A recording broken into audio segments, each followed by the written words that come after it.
د شینوارو لوی ولسوالۍ اړوند د شیرګړ قریې په سیمه کې د مټیانو کلچو په کارخانه کې اور لګېدلی دی چې امنیتي ځواکونه هم د دې اور په مهار کولو باندې لګیا دي او کوشش کوي چې دغه اور مهار کړي.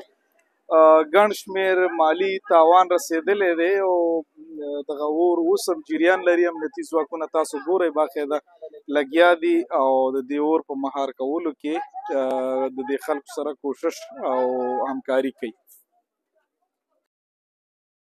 دفاع وزارت د همکارو مسؤلینو سره هم ولاړ یو. څه وخت خبر شو او د اور په مهار کولو کې مو څومره همکاري وکړه د ولس خلکو سره؟ بسم الله الرحمن الرحیم. موږ ته د دغې راپور خبر چې 20 منټه مخکې راغی او هماغه و چې خپل د کاري ټیم په دغه په ذریعه باندې موږ وکولی شو چې ځي ته تشریف یوسو او اور مهار کړو. بسم الله الرحمن الرحیم. اول تاسو ته بیا د دې میډیا ټولو اورېدونکو ته سلامونه او احترامات وړاندې کوم. موږ خو تقریبا داسې د 15 دقیقو یا د نیمې ګنټې نه شاوخوا کې به موږ ته اطلاع ترلاسه شوله چې دغلته یو د دې شیرګړ غونډۍ سره خوا کې یو کارخانه د اور اخیستی دی او ورشئ او همکاري ورسره وکړئ. نو موږ همدغه رنګه خپل امنیتي ځواکونه راسره وو او رالو او دغه اور انشاءالله تعالی چې کومک وکړو دغه د ولسونو سره اور مهار. ځاني تلفات خو نه لري؟ نه الحمدلله ځاني تلفات نشته دی خو بلکې لږ مالي تلفات په دې خاطر باندې وي چې کوم اسباب چې په دې کارخانه کې موجود هغه وسوځېدل که نه او نور اور مهار شو انشاءالله. اور خو لګېدلی او سهار لګېدلی و خو زموږ دا د جمعې په ورځ باندې دا کارخانه چوټي څوک پکې نه وي او د سهار نه لګېدلی بیا د پټو مټو ویلو خلکو ویلو چې د کارخانې نه لوګیا راخېږي ډېر زیات.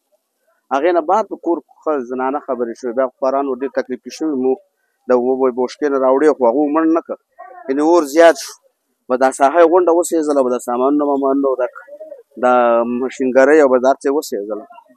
بس په دغه باندې بیا وروسته خلک راخل شو. بیا علت پته دا نه لګي چې دا تشې نه اور واړ شو دا پته مې ته لګي چې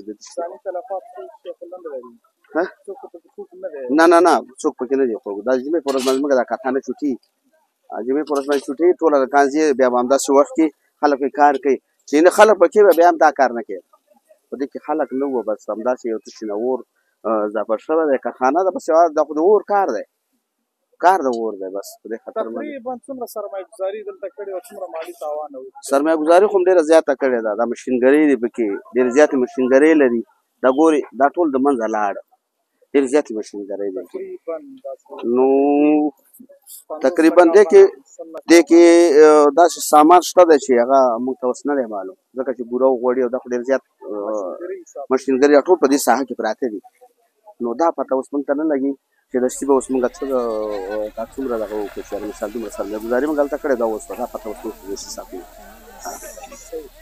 امنیتي ځواکونو اور مهار کړ څومره هماهنګي امنیتي ارګانونه موږ ډېر زیات خوشحاله شو راورسېده دا اوس هم لګیا دي الله دې دوله خیر ورکړي الله دې خوشحاله لري نو بس لګیا دي دا اوس هم دغه راوستي دي او اوبه او دا ټول ترتیب دغه که د اور دو زیات دو مړ کړ که اور نه مړ کړ اور زیات نه مړ.